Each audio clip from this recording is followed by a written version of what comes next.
we are living in an age which is quite peculiar, because in the world of science there are no longer any secrets, because the method of science requires that all scientists be in communication with each other, and therefore that every scientist, as soon as he has discovered something or got a good idea, he rushes into print. And it's important for him to do so, because some other scientist somewhere else in the world might be thinking about something on the same lines and would be stimulated in his work by this man's speculations, even if not by discoveries. And so the whole scientific world tries to remain in communication. And for this reason, it was absolutely impossible to keep atomic energy a secret. In former ages, that might have been managed, because there were many secrets once upon a time. And people were not admitted to these secrets unless they were in some way tested and found capable of handling them without running amok. We live in such a dangerous age because all the secrets are out in the open and anybody can run amok with them. And that's just the situation we have to face, and that is just the situation we have to handle. It is too late to stop it, because that would be, as they say, locking the door after the horse has bolted.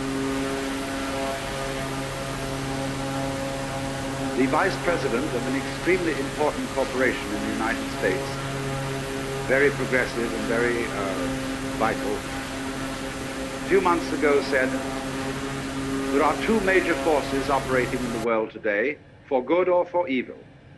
One is Red China, the other is LSD.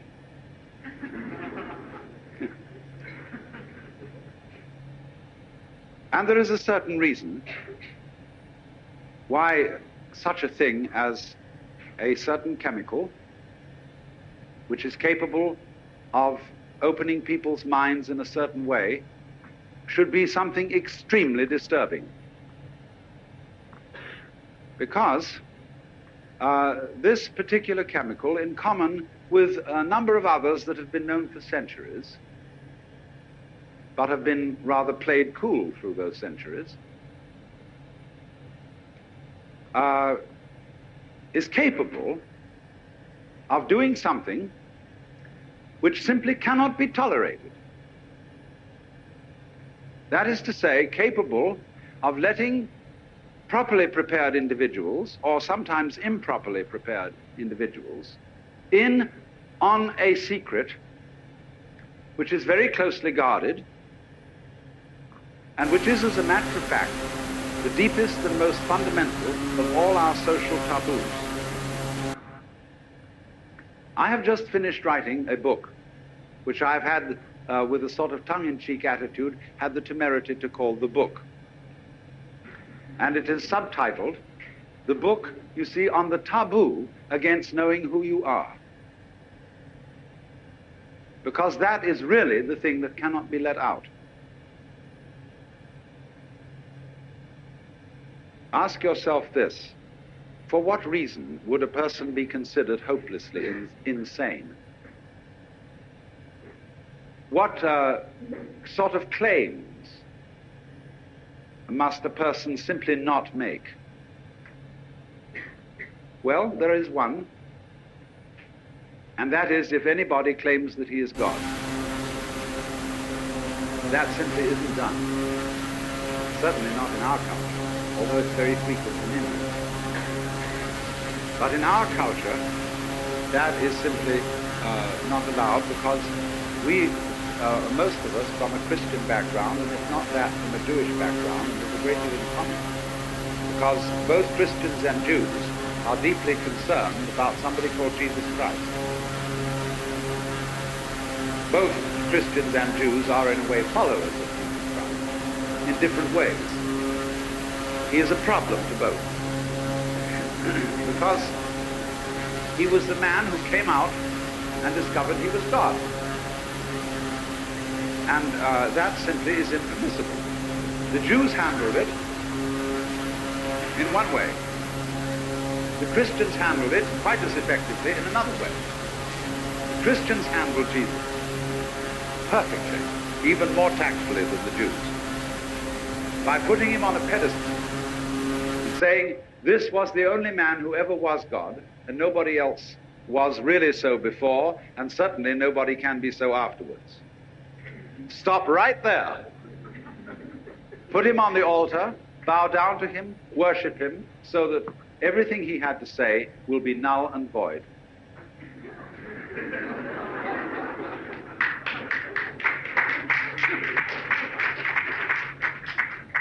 And it worked beautifully. But you see, the trouble about deep secrets is they can't be repressed indefinitely. As a certain president of the United States once remarked, you can fool some of the people some of the time, but you cannot fool all of the people all of the time. And we, human beings, have been systematically fooled by ourselves. It isn't as if there was some deep, dark conspiracy with somebody else to blame, for quite a number of centuries, into the notion that we are strangers in the universe. That the world that lies beyond the border of our skins is not ourselves, and is some quite alien mechanical contraption into which we arrived, and from which we will disappear. And we really have nothing very much to do with it. It's something about which we can take an objective point of view, we can look at it, we can measure it, we can calculate it, but it all turns out in the end to be some sort of stupid mechanism in which we are involved because as bodies we are part of it. But it is common sense for most individuals that they themselves aren't even their bodies. They are alienated spooks which have bodies, like people have cars, and in which they go around and confront the external world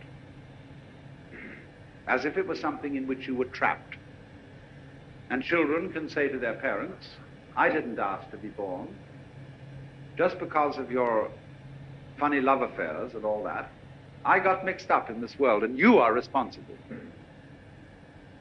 And we don't even think that we had anything personally to do with the fact that our fathers once had an evil gleam in their eyes. But that evil gleam was you, coming on.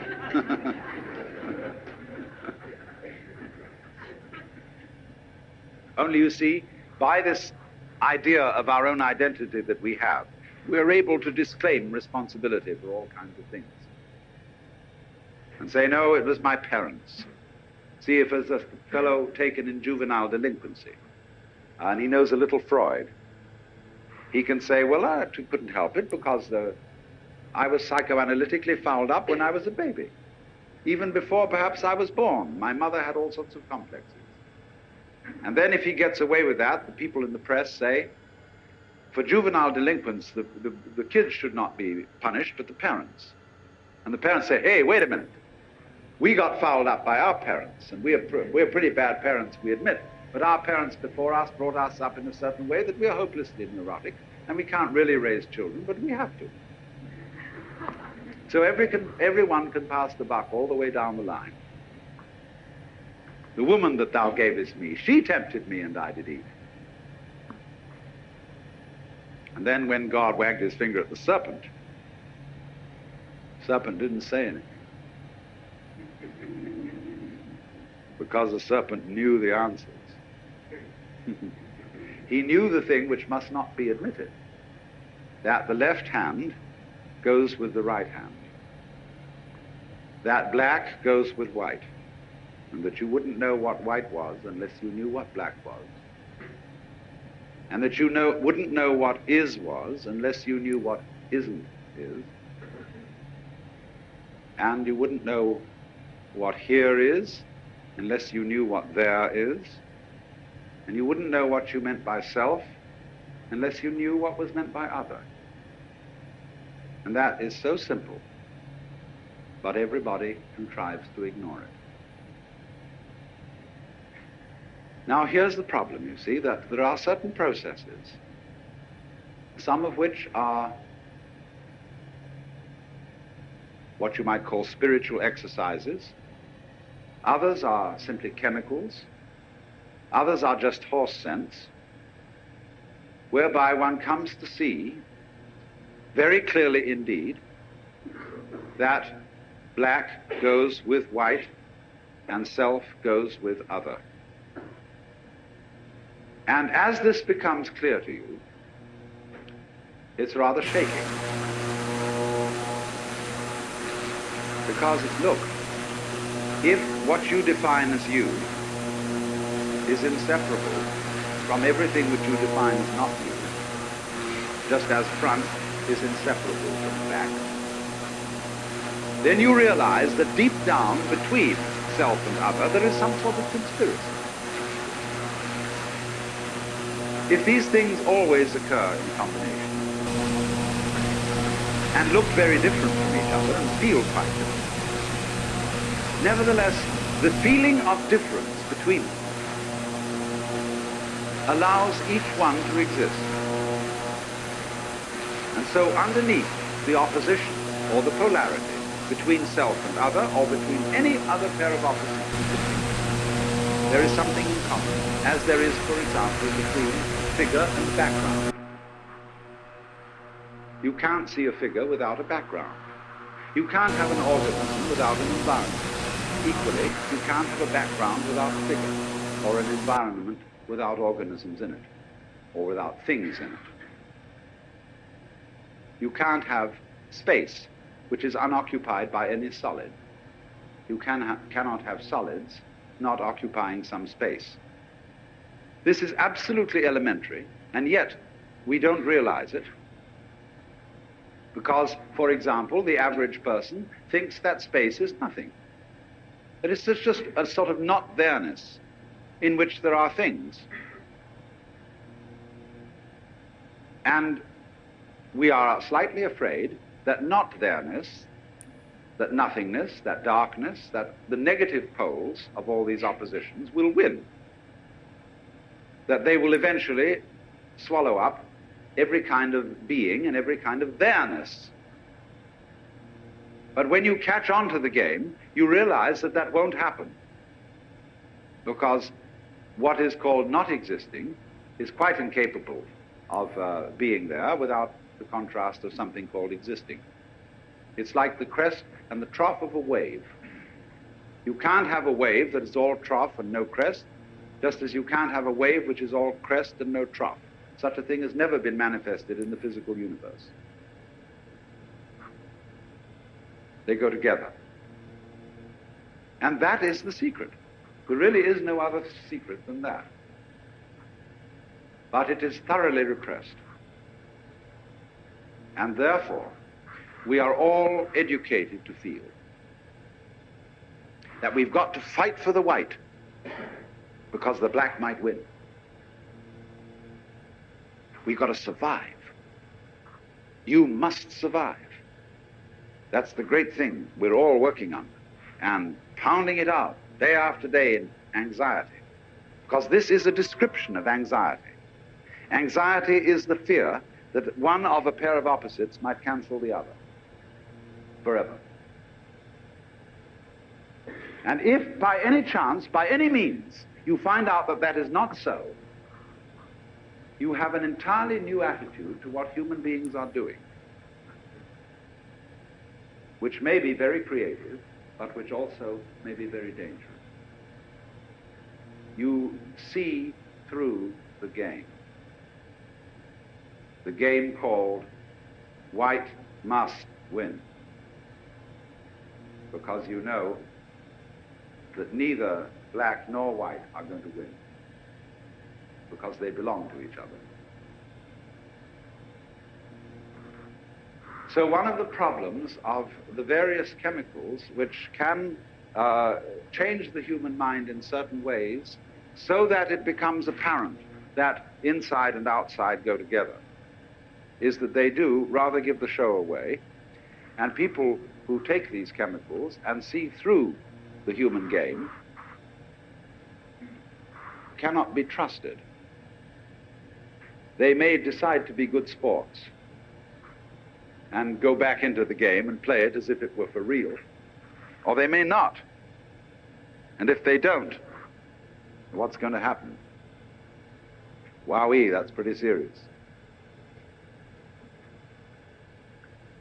Now, you see, what is, let me speak specifically for a moment. I said the subject of this is LSD.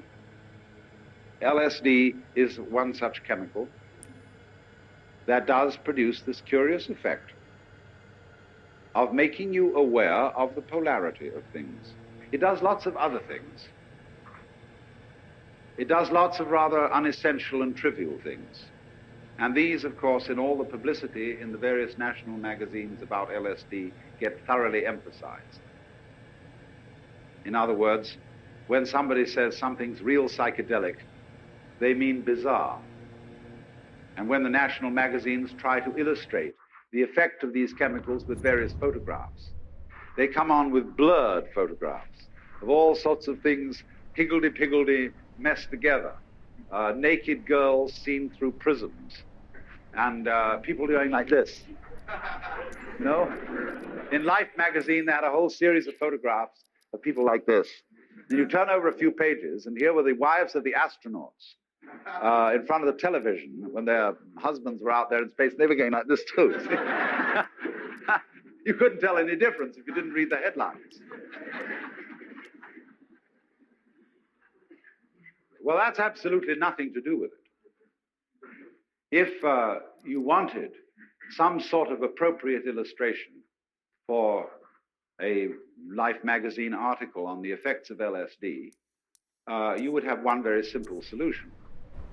You would publish the most gorgeous color reproductions of Persian miniatures and of Moorish arabesques and of the illuminations of Celtic manuscripts. That would give you the story, so far as changes in human sensation are concerned. But there would be one thing very difficult to put across in pictures, because the people who looked at them, if they didn't get the point of view, wouldn't see it. And that is what I will call the sensation, as well as the intellectual understanding of polarity. That is to say, that the inside and the outside, the subjective and the objective, the self and the other, go together. In other words, there is a harmony, an unbreakable harmony. When I'm using the word harmony, I don't necessarily mean something sweet. I mean absolute concordant relationship between what goes on inside your skin and what goes on outside your skin. It isn't that what goes on outside is so powerful that it pushes around and controls what goes on inside. Equally so, it isn't that what goes on inside is so strong that it often succeeds in pushing around what goes on outside. It is very simply that the two processes, the two behaviors, are one. What you do is what the universe does. And what the universe does is also what you do. Not you in the sense of your superficial ego, which is a very small, little tiny area of your conscious sensitivity, but you in the sense of your total psychophysical organism, conscious as well as unconscious. This is not something that arrived in the world from somewhere else altogether, that confronts an alien reality. What you are is the universe, in fact, the works, what there is, and always has been, and always will be forever and ever, performing an act called John Doe.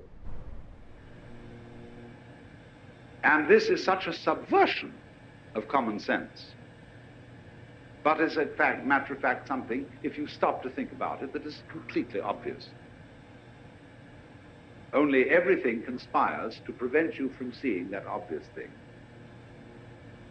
Because when you were babies, practically, all your parents and your teachers and your aunts and uncles and your older brothers and sisters got together and they told you who you were.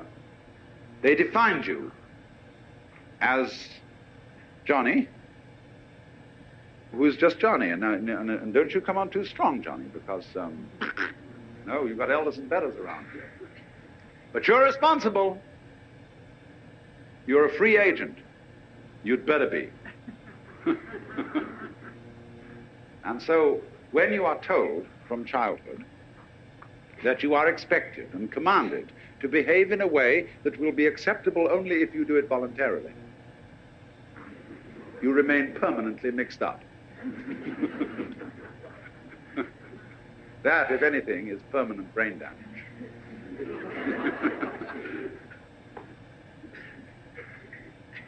So, but that's the idea, you see, because that's the game we're playing. You started it. I didn't. See? That's the game we're playing.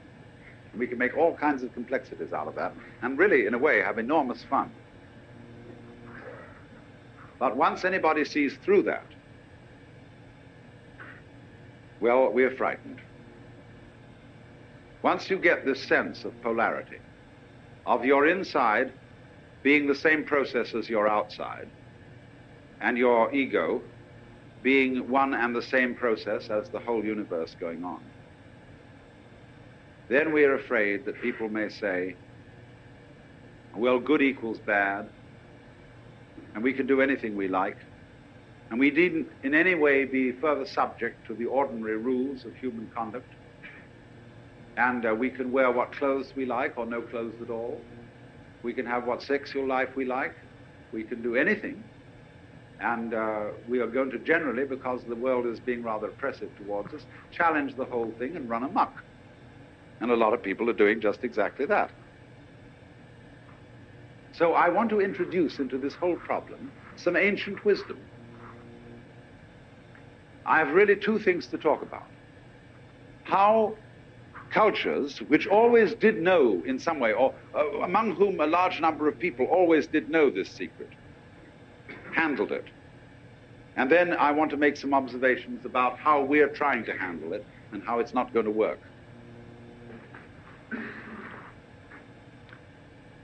Among the Hindus and among the Buddhists, this view of the real identity of a human being has always been known, at least by a very influential minority. The central doctrine of the Hindu way of life, I call it that rather than a religion, is in Sanskrit tattvamasi. You're it. To put it in a kind of colloquial way. You're it. And it is the which than which there is no whicher, which they call the Brahman, or the Atman with a capital A, meaning the self. You are only just kidding that you're just poor little me. See, the function of a guru, that is to say a spiritual teacher in India, is to give you a funny look in the eye, because you come to him and say, Mr. Guru, I have problems. I suffer, and it's a mess, and I can't control my mind, and I'm miserable and depressed, and so on. And he gives you a funny look. And you feel a bit nervous about the way he looks at you, because he's reading your thoughts. And this man is a great magician. He can read everything that's in you. He knows right down into your unconscious, and you know all the dreadful things you thought, and all the awful desires you have, and you are rather embarrassed that this man looks right through you and sees them all. But that's not what he's looking at. He's giving you a funny look for quite another reason altogether. Because he sees in you the Brahman, the Godhead, just claiming it's poor little me. And he's going to eventually, by all sorts of subtle techniques that are called in Sanskrit upaya, that in politics means chicanery, and in spiritual education means skillful pedagogy. He is going to try and kid you back into realizing who you really are. That's why he gives you a funny look. And why, he seems to see right through you. As if to say, Shiva, old boy, don't kid me. I know who you are, but you're coming on beautifully in this act that you're somebody else altogether. And I congratulate you, you're doing a wonderful job playing this part, which you call the person, my person. You know, a person is a fake. The word means a mask. So if you read books on how to be a real person, you're reading books on how to be a genuine fake. The word persona, as you know, means a mask worn in Greco-Roman drama. So if you come on to the Guru and say, well, he asks you who you are, Sri Ramana Maharshi, when anybody came to him and they said to him, as people do, who was I in my last incarnation? Or will I be reincarnated again? He always replied, who's asking the question? And everybody was irritated because he wouldn't give them answers about what they were in their former lives. He just said, who are you? And he looked at you. Have you looked at photographs of this man? I keep a photograph of him close by because of the humor in his eyes. They're looking at you with a dancing twinkle, saying, come off it.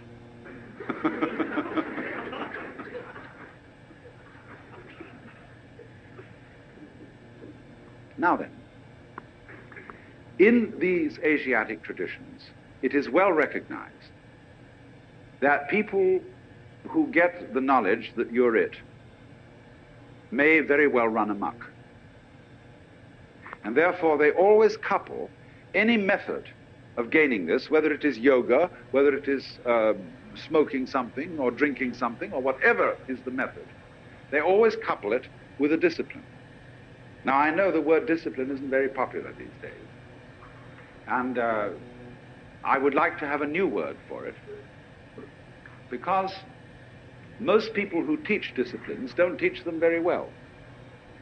They teach it with a kind of violence, as if a discipline was something that is going to be extremely unpleasant and that you're going to have to put up with.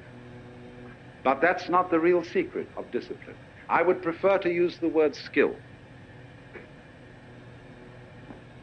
Discipline is a way of expression. Say you want to express your feelings in stone. Now, stone doesn't give way very easily. It's tough stuff.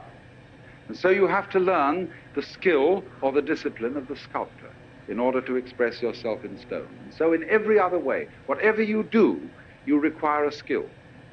And it's enormously important, especially for American people, to understand that there is absolutely no possibility of having any pleasure in life at all without skill.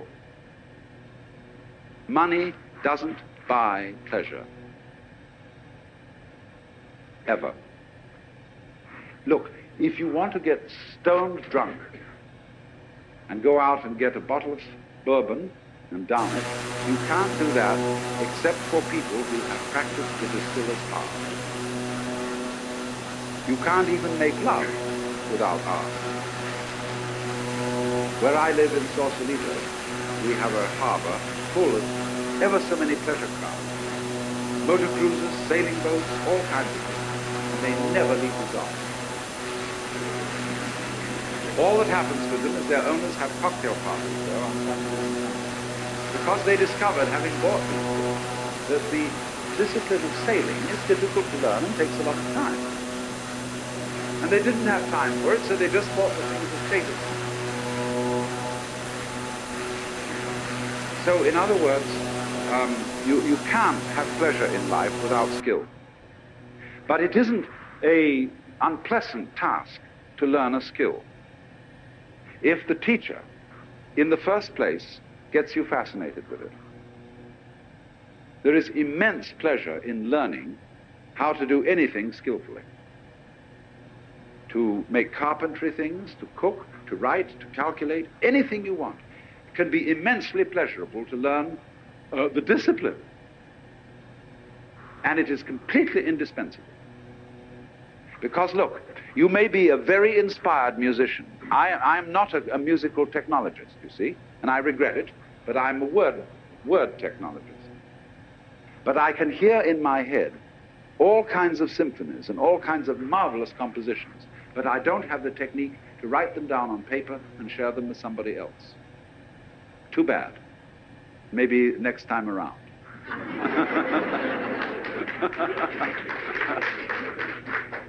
But you see, so far as words are concerned, I can express ideas because I have studied language. And I worked very hard. Not that I didn't like it, I intensely enjoy the work of writing a book, although it is difficult. But it's fascinating to say what can never possibly be said. So, you see what's happening. What you have to do, you have inspiration, but then you have to have technique to incarnate, to express your inspiration. That is to say, to bring heaven down to earth, and to express heaven in terms of earth. Of course, they are really one behind the scenes, but there's no way of pointing it out unless you do something skillful. You see, we are all, at the moment, absolutely in the midst of the beatific vision. We are all one with the divine. I don't like that sort of wishy-washy language, but we are all there. But we are so much there that we're like fish in water. They don't know they're in water. Like the birds don't know they're in the air because it's all around them. And in the same way, we don't know what the color of our eyes is. I don't mean whether you've got blue or brown eyes, but the color of the lens of your eye. You call that transparent, no color. See, because you can't see it. But it's basic to being able to see anything. So in order to find out where you are, there has to be some way of drawing attention to it. And that involves skill. Upaya in Sanskrit. Skillful means. So, it's all very well. Anybody can have ecstasy. Anybody, as a matter of fact, can become aware that he is one with the eternal ground of the universe. But since that's what you are anyway, I'm going to ask, so what? When a hero goes on an adventure, and he leaves his people, and is going to a strange land, he can go away and just hide himself round the corner in an obscure house, and then appear a year later and say, I've been on a heroic journey, and tell all sorts of tales. And they say, prove it. Because they expect him to bring back something which nobody has seen before. Then they believe you've been on a journey. So in the same way, exactly, anybody who goes on a spiritual journey must bring something back. Because if you just say, oh man, it was a gas. Anyone can say that. Now this is why in the doctrines of Buddhism, there is a differentiation between two kinds of enlightened beings. They are both forms of Buddha, which is to say the word Buddha means somebody who has awakened, who has discovered the secret behind all this. And in other words, all this thing we call life with its frantic concerns is a big act, which you, in your unconscious depths, are deliberately setting up. So you can do one of two things when you discover this. You can become what's called a Pratyeka Buddha. That means a private Buddha who doesn't tell anything. Or you can become a Bodhisattva. Pratyeka Buddha goes off into his ecstasy and never is seen again. Bodhisattva is one who comes back and appears in the everyday world and plays the game of the everyday world by the rules of the everyday world. But he brings with him upaya. He brings with him some way of showing that he's been on the journey, that he's come back, and he's going to let you in on the secret too. If you'll play it cool and also come back to join in the everyday life of everyday people. Because this is the rule. If the world is dramatic, if the world, as the Hindus say, is a big act put on by the divine self, one of the rules of coming on stage is that you don't come on as yourself. You come on as the part that you're going to play. It's very bad form if an actor always acts the same way. That's what's called a star, as distinct from an actor. A real actor can become anything.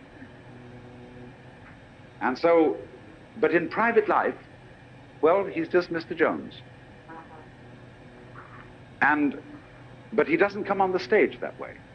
So in the same way, if you know that behind the scenes, in the depths, fundamentally, you are it, you don't come on that way.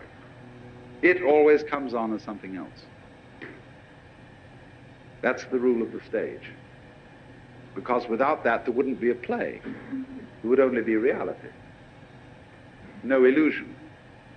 And the whole point of life is illusion. From the word Latin ludere, to play. Showbiz. The show must go on, so don't give it away.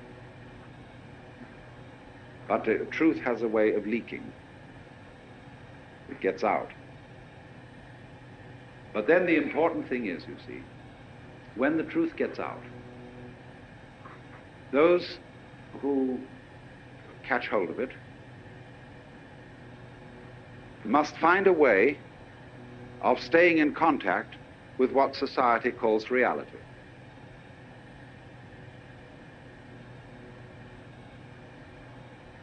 That is to say, if you have a radio, you don't only need an antenna, you also need a ground. So what happens in the world of mysticism, of psychedelic visions, and so on, needs to be grounded. So then, there are always two directions in which such a discipline works. One, preparatory. In other words, those who taught disciplines for awakening in the Orient were always careful to screen, first of all to screen those who applied, and then after screening them, to make them sensible, so that they knew how to handle the game of ordinary human existence and play it by the ordinary human rules.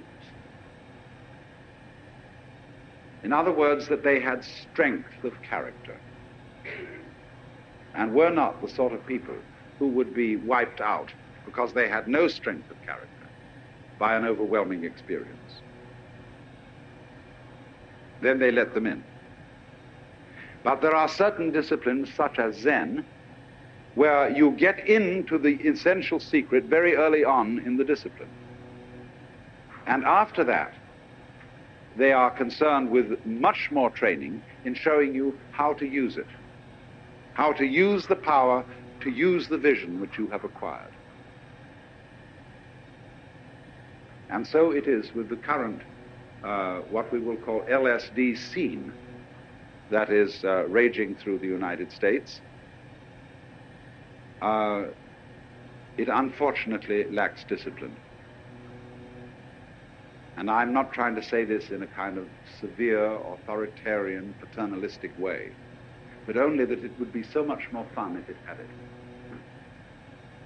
In other words, when people try to express what they have seen in this kind of changed state of consciousness, they show 5 movies going on at once, projected upon torn bed sheets, with stroboscopic lights going as fast as possible at the same time, and 11 jazz bands playing. And they're going to blow their minds, baby.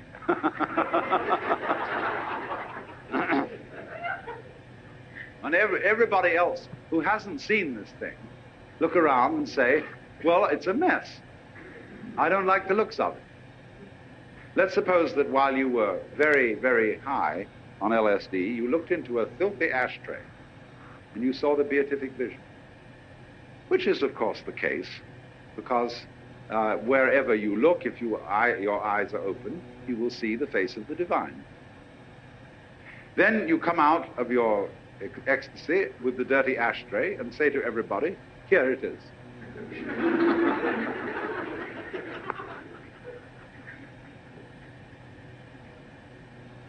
No. There is a possibility, if you are an extraordinarily skillful painter, or even photographer, of presenting the dirty ashtray so that everybody else will see almost what you saw in it. But you will have to have a technique which will translate every grain of ash into a jewel, because that's what you actually saw. But that requires mastery of an art. And I'm afraid people think that all it's necessary to do is just throw out any old thing, because under that transformed state of consciousness, any old thing is the works. But nobody else can see it if they haven't shared that point of view. So then, this becomes, for us in the United States, an extremely important social problem.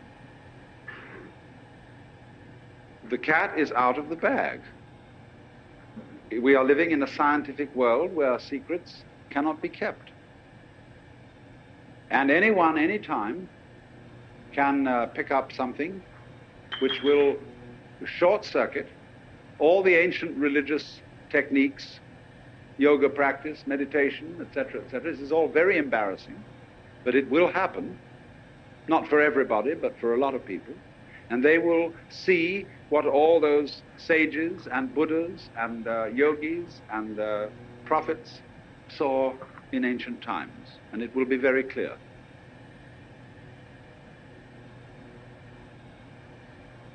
So what? So you see, you can say,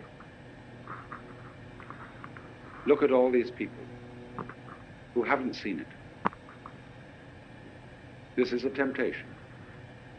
Look at them all going about their business, earning money and grinding it out at the bank or the insurance office or whatever it is every day, and how serious they look all about it, and they don't really know it's a game. And you can cultivate a certain contempt for people like that. But it's very, very bad to do that. Because, of course, don't forget, they have a certain contempt for you.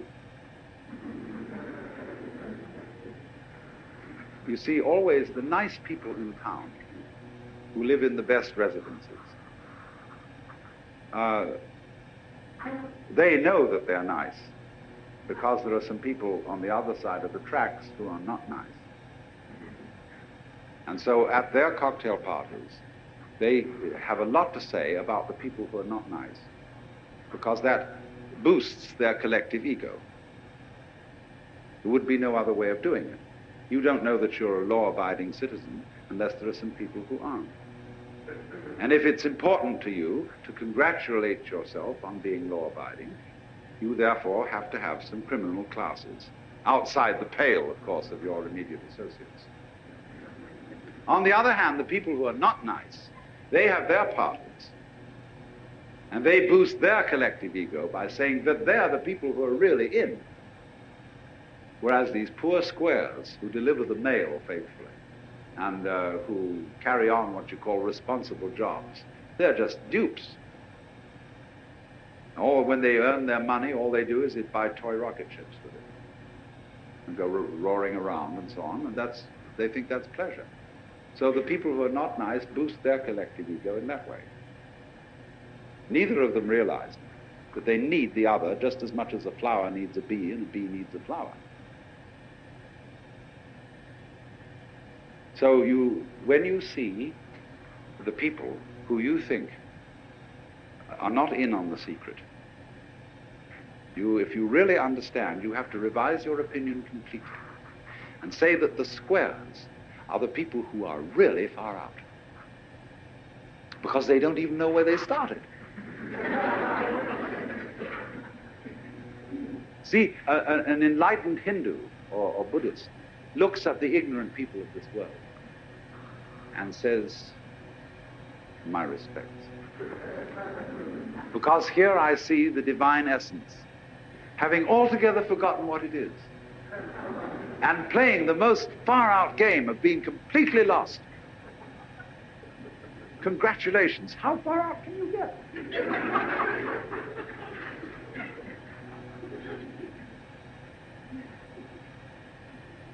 So if you understand that, you don't start a war with people you might say are square.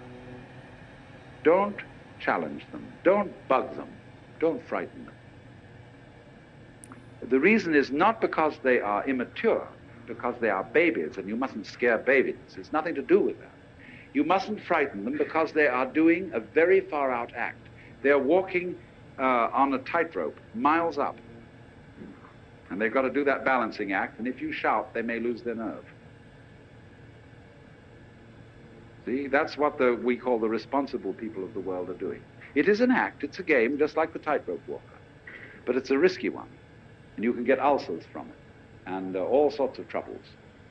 But you must respect it. And say, congratulations on being so far out.